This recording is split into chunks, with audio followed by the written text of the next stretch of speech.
पर्यावरण दिवस पर झारखंड के सीएम ने किया वृक्षारोपण। कांकेर रोड रांची में अपने आवासीय परिसर में लगाया पेड़। कहा, पर्यावरण का संरक्षण हम सबकी सामूहिक जिम्मेदारी। नीति आयोग की एसडीजी रिपोर्ट में झारखंड का खराब प्रदर्शन। विपक्षी पार्टी हेमंत सरकार पर हावी। बीजेपी ने कहा, इसे चैलेंज के रूप में लेकर करें काम।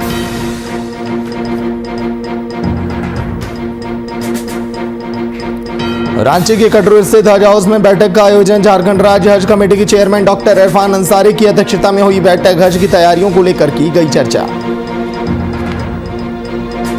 बोकारो की पुलिस को मिली बड़ी सफलता। एटीएम से डिवाइस के जरिए पैसे निकालने वाले एक आरोपी गिरफ्तार मौके से, लेकिन उसका साथी हुआ फरार।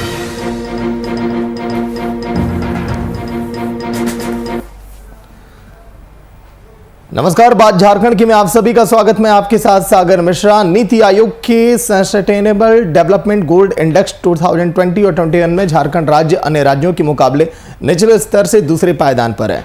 इस मुद्दे को लेकर विपक्षी पार्टी वर्तमान सरकार पर हावी दिखाई दे रही है, तो बीजेपी का कहना है कि इसे चैलेंज के रूप में लेकर काम करें। सत्ताधारी दल कांग्रेस ने यह कहकर अपना पल्ला झाड़ लिया कि क्या रिपोर्ट आई है हमें नहीं पता, लेकिन हेमंत सरकार ने बेहतर काम किया है।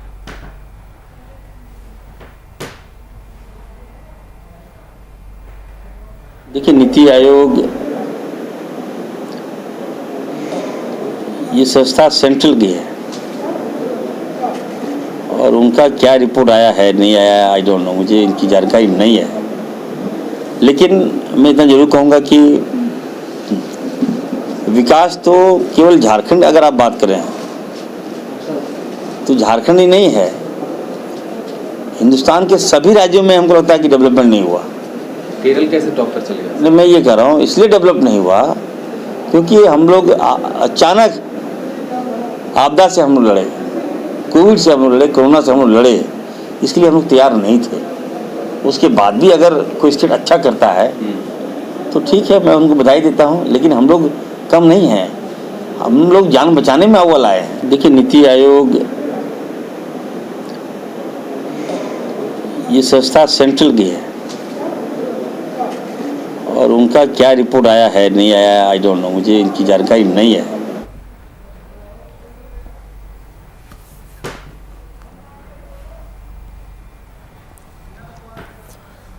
अभिनव कुमार फोन लाइन पर पूरी जानकारी के साथ। अभिनव, एसडीजी की रिपोर्ट ने तो ये दावा कर दिया कि झारखंड अभी भी उतना बेहतर नहीं है जितना अन्य राज्य, जैसे केरल की हम बात करें, चंडीगढ़, जो अन्य राज्य ऊपर हैं। अभिनव, बिल्कुल, जो नीति आयोग की जो रिपोर्ट आई है सस्टेनेबल डेवलपमेंट इंडेक्स 2020-21 का जो रिपोर्ट आया है सागर, उसमें जो रिपोर्ट सामने आ रही है झारखंड निचले स्तर से, क्योंकि सभी राज्यों की रिपोर्ट आए हैं, बिहार सबसे फिसड्डी साबित हुई तो झारखंड उससे एक ऊपर है।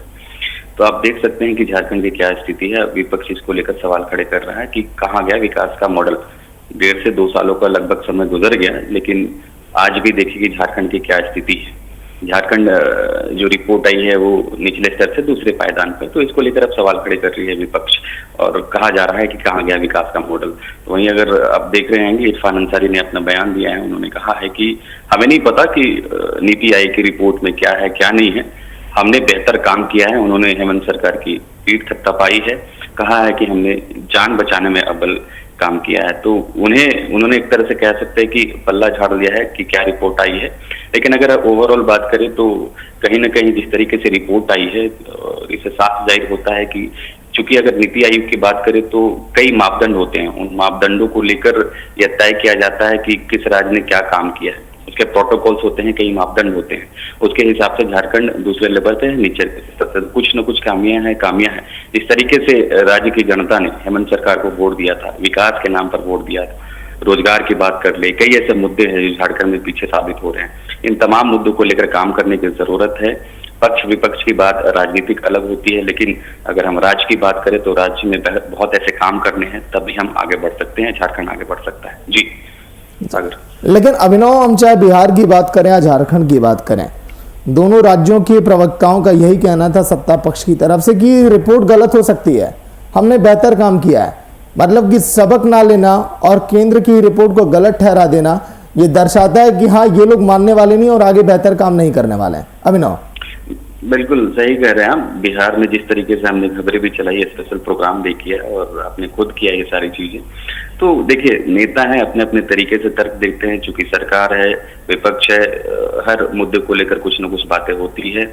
लेकिन जहां तक अगर रिपोर्ट की बात करें तो नीति आयोग ठीक है, केंद्र की टीम की तरफ से सारी चीजें होती है, लेकिन कहीं ना कहीं अगर इसकी बात करें तो मापदंड मैंने आपको जैसे पहले बताया कि मापदंड होते हैं, उन प्रोटोकॉल के तहत ही डिवाइड किया जाता है कि कौन सा राज्य बेहतर कर रहा है। देखिए, प्रवक्ता हो या नेता हो, सब अपने अपने तरीके से तर्क देते हैं। विपक्ष और सत्ता पक्ष इन बातों को लेकर बहस भी करती है, लेकिन रियल क्या है, चाहे हम बिहार की बात कर ले, झारखंड की बात कर ले, आखिर ये पिछड़े क्यों हैं? कई ऐसे सारे रीजन हैं जिस तरीके से मैं बता रहा था।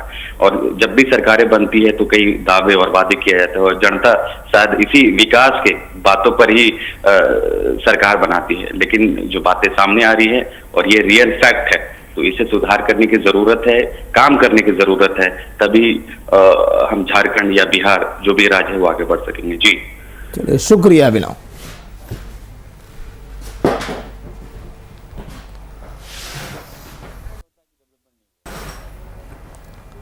नीति आयोग ने सतत विकास के लक्ष्यों पर अपनी तीसरी रिपोर्ट 2020-21 जारी कर दी। इस रिपोर्ट में राज्यों और संघ प्रशासित क्षेत्रों की सामाजिक, आर्थिक और पर्यावरणीय स्थिति पर प्रदर्शन का आकलन किया जाता है।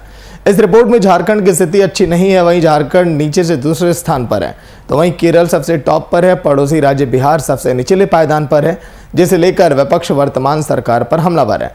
इस क्रम में बीजेपी का कहना है कि लगभग 1.5 सालों का समय बीत गया, कहाँ विकास गया, मॉडल वो कहाँ गया, सरकार को इसे चैलेंज के रूप में लेना चाहिए। नीति आयोग द्वारा 3 साल पहले शुरू की गई इस प्रक्रिया के माध्यम से राज्यों के विकास के सूचकांक को नापा जाता है। सामाजिक, आर्थिक, पर्यावरण के क्षेत्र में राज्य किस स्तर पर प्रगति कर रहा है, उसके अलावे अलग अलग पैरामीटर्स हैं, इंडिकेटर्स, जिसके माध्यम से राज्यों के विकास की प्रगति का आकलन किया जाता है। तो मैं समझता हूँ कि एक बढ़िया पहल है कि राज्यों के बीच स्वस्थ प्रतिस्पर्धा हो पाती है कि अमुक क्षेत्र में मुझे अच्छा करना है, अगर कहीं पिछड़ गए तो आने वाले वर्षों में हम उस क्षेत्र में कैसे सुधार करके राज्य को आगे ले जा सकते हैं। तो मैं समझता हूं कि राज्य में जब प्रतियोगिता अच्छी होगी और एक स्वस्थ प्रतियोगिता के माध्यम से माहौल अच्छा बनेगा, तो इसका लाभ देश को ही मिलता है।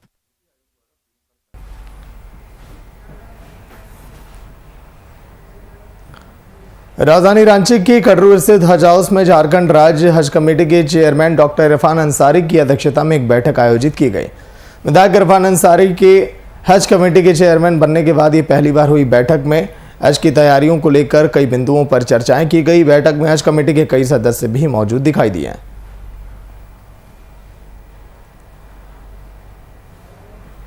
देखिए, हज कमेटी के चेयरमैन बनने के बाद आज पहली बार सभी सदस्यों के साथ हमने बैठक किया है और हज को देखते हुए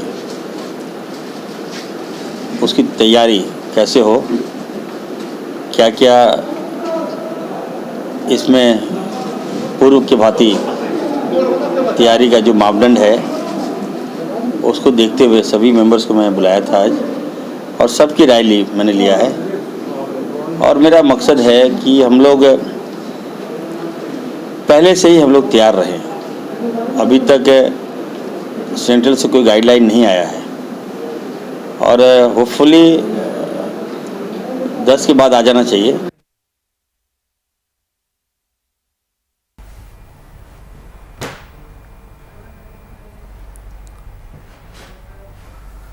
मुख्यमंत्री ने विश्व पर्यावरण दिवस के अवसर पर कांके रोड रांची स्थित अपने आवासीय परिसर में वृक्षारोपण किया। मुख्यमंत्री हेमंत सोरेन ने इस अवसर पर कहा कि हर वर्ष की भांति इस वर्ष भी विश्व पर्यावरण दिवस के अवसर पर हम लोगों ने वृक्षारोपण किया। साथ ही कहा कि पर्यावरण का संरक्षण हम सबकी सामूहिक जिम्मेदारी है।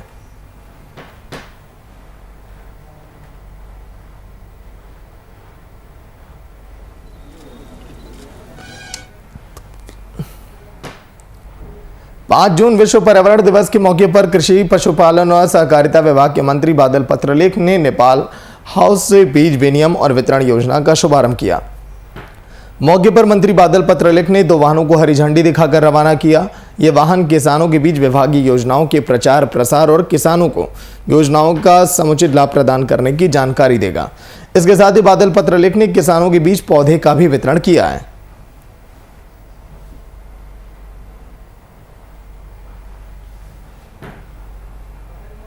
मैं एक बात कहूँ कि जब आर्थिक हालात पूरे देश के ख़राब हैं, विभिन्न राज्य सरकारें विशेषज्ञों की राय लेके चीज़ों के अनुभव के आधार पर नए नए फैसले रेवेन्यू कलेक्शन के लिए ले रहे हैं। तो इन सब फैसलों में मेन है कि हमें विकास भी करना है, लोगों के जीवन को भी चलानी है, आर्थिक प्रगति भी करनी है। सारा चीज़ ठप हो गया है।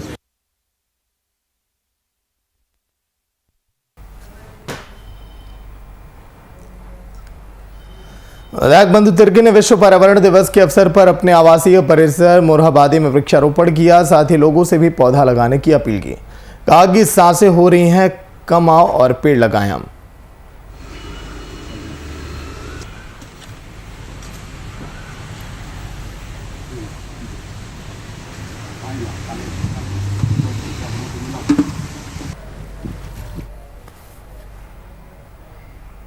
विश्व पर्यावरण दिवस को लेकर राजधानी रांची में अलग अलग जगहों पर कई कार्यक्रम किए जा रहे हैं। इसी कड़ी में रांची के पुलिस लाइन में वृक्षारोपण का कार्यक्रम आयोजित किया गया। जहां रांची एसएसपी, सिटी एसपी और ग्रामीण एसपी सहित डीएसपी लेवल के अधिकारी मौजूद रहे। वृक्षारोपण का कार्यक्रम रांची एसएसपी के द्वारा शुरू किया गया। मौके पर अन्य अधिकारियों ने भी वृक्षारोपण किया।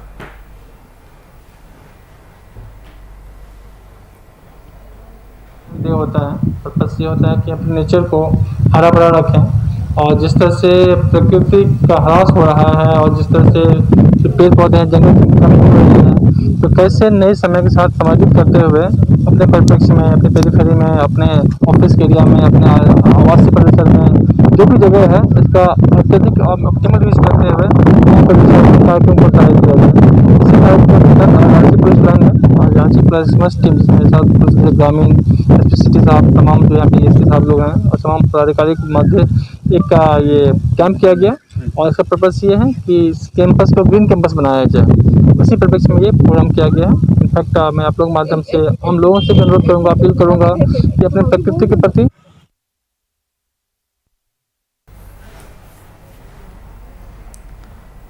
राज्य की मेयर डॉक्टर आशा लकड़ा ने विश्व पर्यावरण दिवस के अवसर पर डॉक्टर रामदयाल मुंडा पार्क और रांची विश्वविद्यालय के दीक्षांत मंडप के पास वृक्षारोपण किया।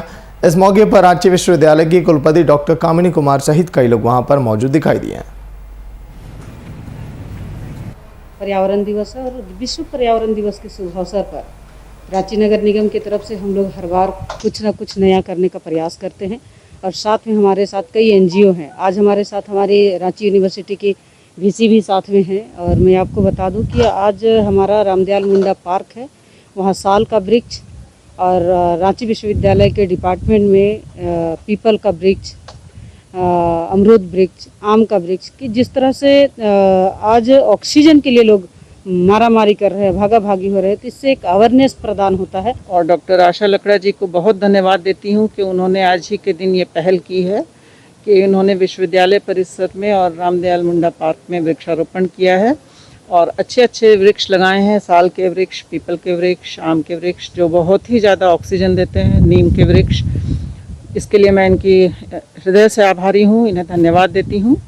और आपसे कहना चाहूँगी कि जैसा इन्होंने बताया कि आज से हमने शुरुआत की है, तो ये हमारा कंटिन्यूअस कार्यक्रम चलता रहेगा। पेड़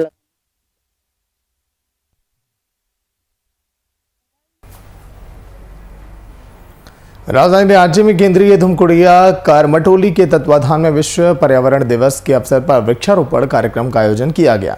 इस कार्यक्रम में अतिथि के रूप में केंद्रीय सरना समिति अध्यक्ष बबलू मुंडा और आदिवासी जन परिषद के अध्यक्ष प्रेम शाही मुंडा शामिल हुए। सभी सदस्यों ने पर्यावरण दिवस को संकल्प दिवस के रूप में मनाया और वृक्षारोपण किया। वहीं राज्य सरकार से पर्यावरण को बचाने के लिए सामाजिक जागरूकता चलाने और सरकार को कड़े कानून बनाने की मांग की। केंद्रीय धूमकुड़िया के तत्वाधान में करमटोली तालाब पर हम लोग वृक्षारोपण का कार्यक्रम किए हैं और समाज के लोग हम यही संदेश देना चाहते हैं कि अभी आप देख रहे हैं कि पूरे दुनिया में कोरोना का संक्रमित हो रहा है और ऑक्सीजन खोज रहे हैं। तो अभी असली ऑक्सीजन जब आप पौधा लगाएंगे तभी मनुष्य बचेगा। तो इसलिए हम समाज के लोगों को अपील करना चाहते हैं, खासकर नौजवानों को, कि हर घर में पौधे लगें, क्योंकि आने वाला समय जिस प्रकार से पर्यावरण खराब हो रहा है, लोग मर रहे हैं, इसलिए मानव सभ्यता को बचाना है पूरे समाज को बचाना है तो पौधा लगाने की आवश्यकता है। आज धूमकुड़िया केंद्रीय धूमकुड़िया समिति के माध्यम से विभिन्न आदिवासी संगठनों के द्वारा आज करमटोली तालाब में विश्व पर्यावरण दिवस मनाया गया है और सभी हमारे समिति के लोगों ने आज अच्छा संदेश दिया है कि आज देश दुनिया को या पूरे विश्व को बचाना है तो वृक्षारोपण हम लोगों के लिए, मानव जाति के लिए बहुत ही ज़रूरी है। और हम लोगों ने इस पर्यावरण दिवस बहुत ही धूमधाम से मनाया और बहुत सारे पेड़ हम लोगों ने लगाया है और निश्चित रूप में सारे लोग अगर इसमें बढ़ चढ़ के हिस्सा लेंगे तो हमको लगता है कि जो आज पूरे विश्व महामारी का मार झेल रही है उससे हम लोग बच पाएंगे।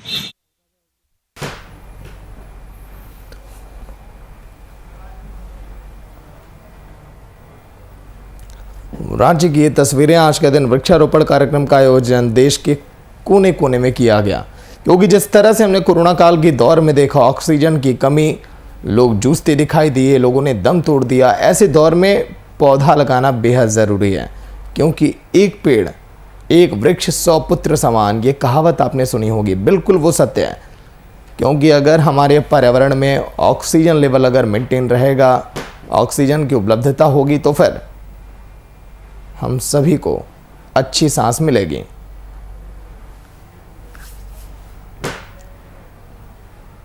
झारखंड में कोरोना की दूसरी लहर के स्थिर होते ही राजनीतिक बयानबाजी अब शुरू हो गई। पक्ष और विपक्ष में आरोप प्रत्यारोप का सिलसिला जोरों पर है।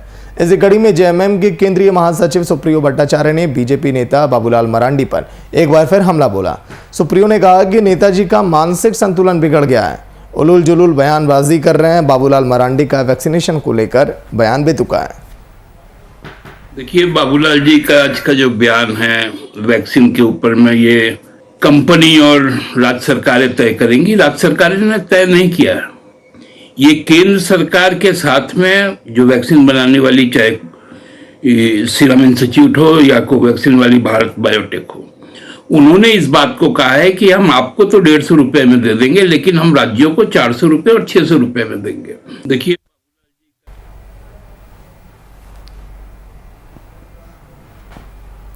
शिक्षक बनने का सपना देख रहे युवाओं के लिए केंद्र की सरकार ने एक बेहतर पहल की। केंद्रीय मंत्रालय की ओर से शिक्षक पात्रता परीक्षा यानी कि टेट की योग्यता प्रमाण पत्र की वैधता को 7 साल से बढ़ाकर पूरी जिंदगी के लिए कर दिया गया। केंद्रीय शिक्षा मंत्री रमेश पोखरियाल निशंक ने बीते गुरुवार को इसकी घोषणा की। हालांकि टेट अभ्यर्थियों की कुछ और ही मांग है। इनकी माने तो प्रमाण पत्र की वैधता बढ़ाने से कुछ नहीं होगा जब तक नियुक्तियां नहीं होंगी। वहीं कुछ अभ्यर्थियों ने झारखंड सरकार से जी टेस्ट की मान्यता भी केंद्र की तर्ज पर बढ़ाने की मांग की है।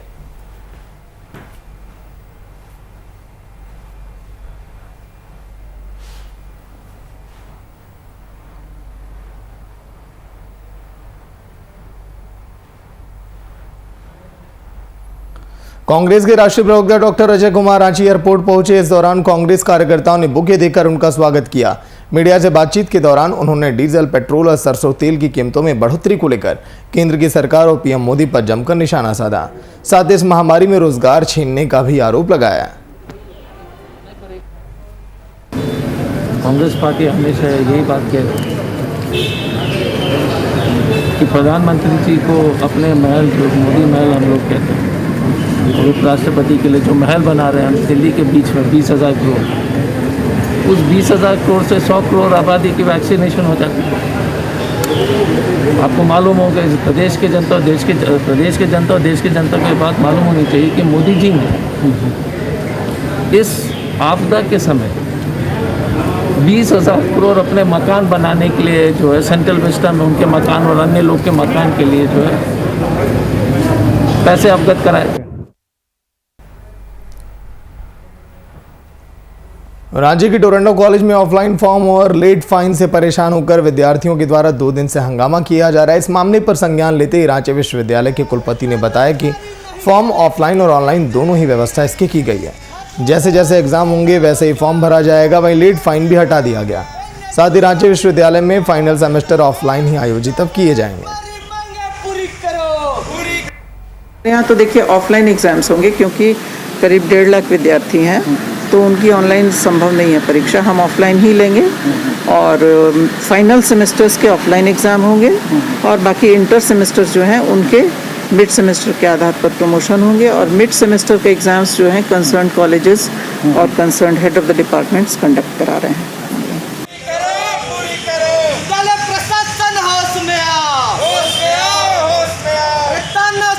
नहीं चलेगी खतरों को हक देना होगा जिंदाबाद। बीजेपी के पाकुड़ जिला कार्यालय में प्रेस कॉन्फ्रेंस का आयोजन किया गया। इस प्रेस कॉन्फ्रेंस में बीजेपी किसान मोर्चा के प्रदेश उपाध्यक्ष मुकेश कुमार शुक्ला के ऊपर सत्ताधारी दल के नेता के द्वारा फर्जी मुकदमा दायर करने का आरोप लगाया गया।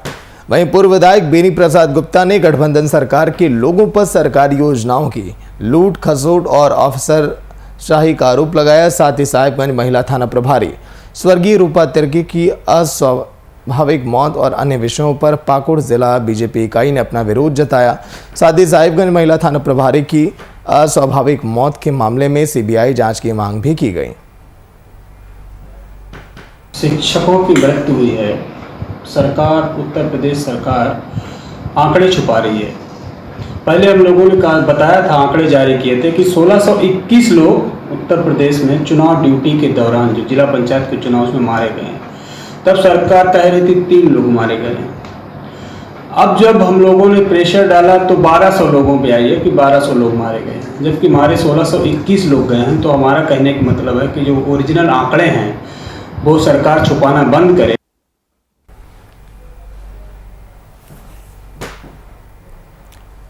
बोकारो पुलिस को एक बड़ी सफलता हाथ लगी है। चास थाने की पुलिस ने एटीएम से डिवाइस डालकर पैसे निकासी करने वाले आरोपी को गिरफ्तार किया।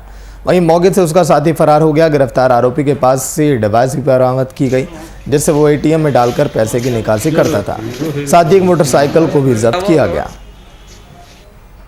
दिनांक 4/6 को एक अपराधकर्मी को गिरफ्तार किया गया है। ये मुख्यतः एटीएम में एक डिवाइस डाल करके जो पैसे की निकासी होती थी उसको रोक दिया जाता था और फिर उस पैसे को ये लोग बाद में जाके खुद निकाल लिया करते थे। इससे एटीएम की मशीन भी खराब हो जा रही थी और साथ ही साथ जो ग्राहकों को और बैंक को दोनों को नुकसान हो रहा था। इसमें ये सूर्यदेव सिंह राणा को गिरफ्तार किया गया और इसका एक अन्य साथी को भी चिन्हित कर लिया गया। उसके लिए भी छापामारी की जा रही है। कहाँ से गिरफ्तार किया गया? चास से ही। और सर गिरफ्तार अपराधी है कहाँ? और इसके से जो अपराधकर्मी हैं वो धनबाद के रहने वाले हैं। उस पर हम लोग अभी सर मामला ये हुआ था कि जैसे कि दोनों बंदा घुसा एटीएम में जब घुसा तो दोनों को तोड़ने का कुछ आवाज़ मिला। तो आवाज़ मिला तो हमको बस आवाज़ मिलने के बाद हम अंदर गए। अंदर जाने के बाद देखे कि एक मशीन में उन लोग बोल रहा है कि पैसा नहीं दे रहा। जब पैसा नहीं दे रहा तो हम मशीन में देखें कि मशीन टूटा हुआ। तब हम इन लोग से पूछो किए कि क्या आप लोग तोड़े हैं? तो इन लोग बोला हम लोग नहीं तोड़े, उन लोग तोड़ा। ठीक है ना सर। तो बस इसीलिए इनका पीछा करते करते मैं HDFC जोधाड़ी मोड़ पीछा करते करते जोधाड़ी मोड़ गए, उनके निगरानी में रहे। दुमका पुलिस को बड़ी सफलता हाथ लगी है, जहां दुमका पुलिस ने मानव तस्कर गिरोह का बड़ा रैकेट को धर दबोचा। सभी गिरफ्तार आरोपी यूपी के बताए जा रहे हैं, जो दुमका के एक दलाल के सहारे गरीब लड़कियों को शादी का झांसा देकर लड़कियों को यूपी और हरियाणा ले जाते थे। वहीं दुमका पुलिस को यह सूचना मिली थी, जिसके बाद तुरंत तत्परता से कार्रवाई की गई। पुलिस ने छापेमारी कर इन लोगों को गांधू पेट्रोल पंप के पास से गिरफ्तार किया। फिलहाल गिरफ्तार लोगों को पुलिस जेल भेजकर आगे की कार्रवाई में जुटी है। बच्चियां हैं, उनके माता पिता को पैसा आदि का प्रलोभन देकर उनके साथ में शादी का झूठा नाटक करके लोग बच्चों को यहाँ से ले जाते हैं और मानव तस्करी का ये पूरा रैकेट था। इस संदर्भ में थाना के स्तर से कार्रवाई की गई थी, जिसमें आज कुल 7 आदमियों को गिरफ्तार किया गया है, जिसमें से एक यहाँ का लोकल है जो बिचौलिया है और ये लोग बिचौलिया को छोड़कर बाकी सभी लोग यूपी झांसी के रहने वाले हैं। और इनके साथ एक एर्टिगा गाड़ी भी बरामद हुई, जो लोग यूपी से लेकर आए थे।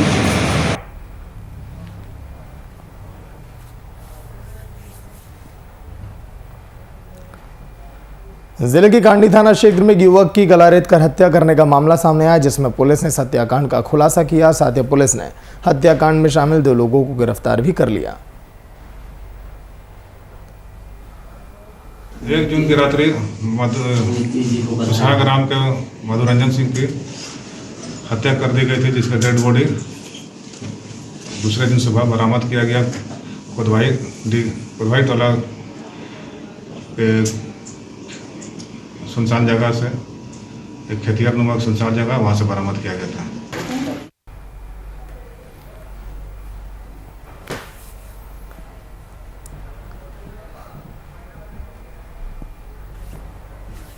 तो चलिए इसी के साथ बात झारखंड की में इतना, देखते रहिए VIP न्यूज़। नमस्कार।